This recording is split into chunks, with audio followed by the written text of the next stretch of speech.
Hi, my name is Nicole May, and I did my sociology research paper on special education around the world. Special education has been around since the beginning of time. People became teachers because they have a passion for helping children and want to make an impact on their lives. Special educators want children to succeed at anything they put their minds to, and these teachers will help them achieve their goals without letting a disability slow them down. Special education in the United States has been around for many years. It has been said that special education has been around since the mid-1800s. In the past, students who are mentally challenged were not allowed in the school system, but since then, laws have been formed and all students are now welcome in the school system. Special education classes are available to children as early as 3 years old. Since the students are starting so young, there are greater results and progress the students make. South Korea is on the very top of the list of countries with 100% literacy rate, and students and families who value education. South Koreans know that they must get an education to compete in the job market, so having a good education is critical. While South Korea has an astounding general education system, their special education system seems to struggle. Throughout this paper, I will give information about the United States and South Korea and compare the two of them to right here, which will give us another perspective on how special education around the world is changing. There are three main programs in special education: emotional impairment, cognitively impairment, and autism spectrum disorder. These children are all separated into different classrooms based on their impairments. Some children are pulled from a regular classroom and are only in special education classes for a few hours a day. These classrooms are called resource rooms. Self-contained rooms are classrooms where the student spends the entire day. Special education in America is always changing and trying to find new ways to help the students. From 1918 to 1975, a law was in place stating that special education students were not allowed in public schools.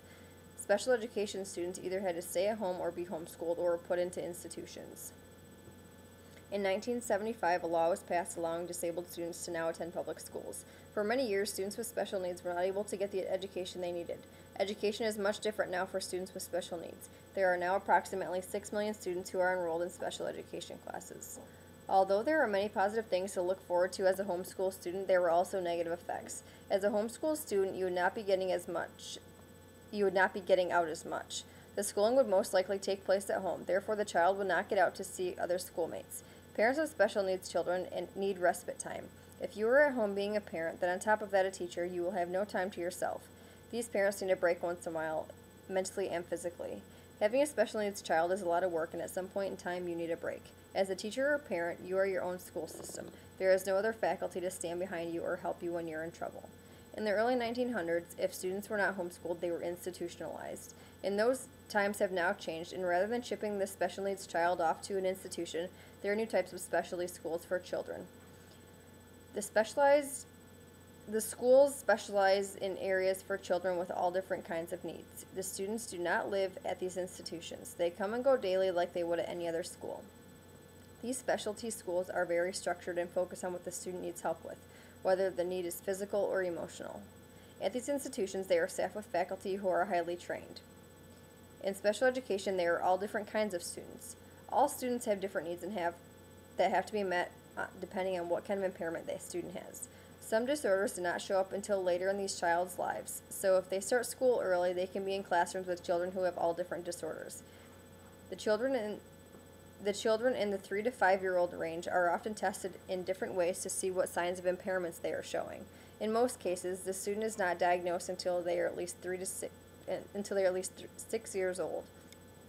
The school waits until they are that old because children change so much between the ages of 3 and 6, and they do not want to misdiagnose a student.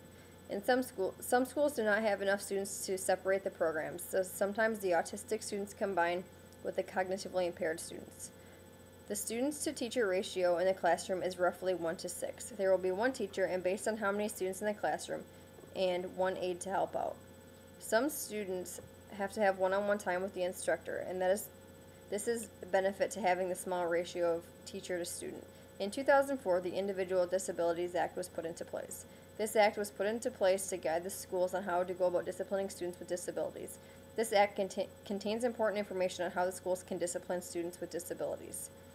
The setting of special education classrooms are not all set up the same. In some classrooms, there are general education teachers and special education teachers that will co-teach the classroom. The teachers will rotate roles based on the lesson being taught. When the teacher is teaching, the opposite teacher is helping through the classroom. Other methods consist of the room being split into two sections and having a teacher and a special education teacher teach their individual groups. In a situation like this, there would be more than one special needs child in the class. This gives both groups of students the great one-on-one feel of special education class. Both teachers teach the same lesson, but they can be slightly modified for both groups of students. The downfall of co-teaching is there is a lot of noise. Usually in an elementary school, there is enough noise without a double classroom. However, this is much more intense. Some students may feel left out or that they are being separated from their peers. The two groups can see they are being separated, and this may cause some tension. With the different methods of teaching, there is always a negative aspect. Even with the two teachers helping to make sure all students are getting the education they need, there will still be students that fall through the cracks. Education in South Korea is much different than in the United States. South Koreans value their education and know that completing their education will help them become successful. South Korea is doing extremely well in educating its pupils. Korean students consistently score top in international tests. South Korea's economy is growing rapidly, and to complement this trend, higher education is being completed. However, special education in South Korea is shifting its ways and starting to look similar to the United States special education system. Special education was first introduced in South Korea in the late 19th century. The first special education institution for the blind and deaf was opened in 1913, and inclusion in the classroom was provided to special education students in the late 1930s.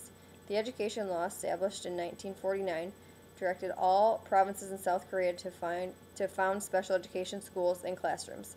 After 1949, most special education students were educated in institutions because not all schools followed the mandate to provide special education services for student and general education schools. In 1961, universities in South Korea implemented special education programs to properly educate future teachers. This is very important for special education students because they all have special needs that are not always easy to deal with, and proper faculty can alleviate these issues. The Act for the Promotion of Special Education for the Handicapped was established in 1977. This act was a very significant time for special education in South Korea. This act forced free public education for students with special needs and gave them medical help as well as different types of therapy. Most students who participate in special education benefit from the different types of therapy, and it is very important for their growth. In South Korea, about 2.3 million people said to have a disability of some sort. The disabilities are classified into similar categories as the United States classifies theirs. However, in South Korea, the categories is not clearly defined, as many services are offered in the different classrooms. South Korea also has similar classrooms as the United States for special education students. They have self-contained classrooms, mainstreaming, and co-taught classrooms. Some students benefit from a general education classroom with additional help, and other students must stay in the self-contained rooms. Assessments for special education is crucial around the world, depending on the types of assessment each school system uses. The services special education child will need depends on the assessment score. A qualified person needs to give the assessment and know what to look for. South Korea was mandated to start using assessments for placing students in 1977. Along with the assessing each student for special education, there are also IEPs that will accommodate the child's needs throughout the year. If South Korea would implement IEPs in their existing special education program, they would see a huge improvement in the student success. The problem with special education in South Korea is the classification of the disabilities is narrow. In the United States, special education offered is at a very young age, while in South Korea the age range is limited for whom the services are offered to. South Korea classifies their special education students into three groups: the visually impaired, hearing impaired, and mentally retarded. The students who classify as mentally retarded should be divided into cognitively impaired, emotionally impaired, and autistic students. EI students do not get along with autistic students, and I can only imagine that these classrooms are very hectic. South Korea needs to classify different students so that students have a better learning opportunity. Origin of special education in the two countries are somewhat similar. Special education in the United States offers a large variety of services for special needs students. South Korea started providing special education services approximately 70 years after the United States, and South Korea is struggling to develop their own education theories and practices. They are focusing more on high academic standards and strict rules rather than perfecting their special education system. South Korea's neighboring countries are also struggling with the same problems with their systems. One focus has an international perspective and requires South Koreans' awareness of international body of literature that enables them to take advantage of the knowledge and experience gained by those in other countries. According to Reitzer, every nation and the lives of billions of people throughout the world are being transformed, often quite dramatically, by globalization. Everyone and everything is constantly changing, whether it be for better or worse. In terms of special education around the world, it seems to be becoming more Americanized. South Korea is behind with all the theories and practice that the United States has adopted in their special education system, and South Korea seems to be interested in the system that the United States has produced. South Korea's education system knows that the United States has time to work out their problems on their own education system, so I think that South Korea is going to eventually drop their failing system and do exactly what the United States is doing. Many Americanized forms exported to the rest of the world are attractive not just because of their American character and roots, but also because they have proven to be particularly malleable and adaptable to many other cultures and nations. South Korea has recognized that the resources from the United States are available for their special education system. It's just a matter of time before they adapt it. It would not be hard for South Korea to start using the United States special education system, that they already have started using some of the processes. South Korea is already using similar assessments as the United States, and they are also formally educating their teachers to be properly trained and teach special education. The transition would be easy because of all the teaching materials that are available. They would be convenient for South Korea. Education around the world can become interchangeable. It can be translated into all different languages and taught to anyone. Once the education process has been perfected, anyone might as well use it if the students are succeeding. If special education becomes similar to McDonaldization, I think that all countries who would adapt these ways would benefit. The system would be very efficient and user-friendly. The special education system would be very predictable. Each school around the world would know what to do and what to expect from its students, and it would be the same as any country halfway around the world. If a school had a problem with the way it was assessing its students, they could easily go to a nearby school to get advice with the problem. This would be a great way to help students with special needs succeed all around the world.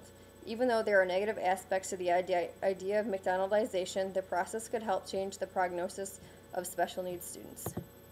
Thank you.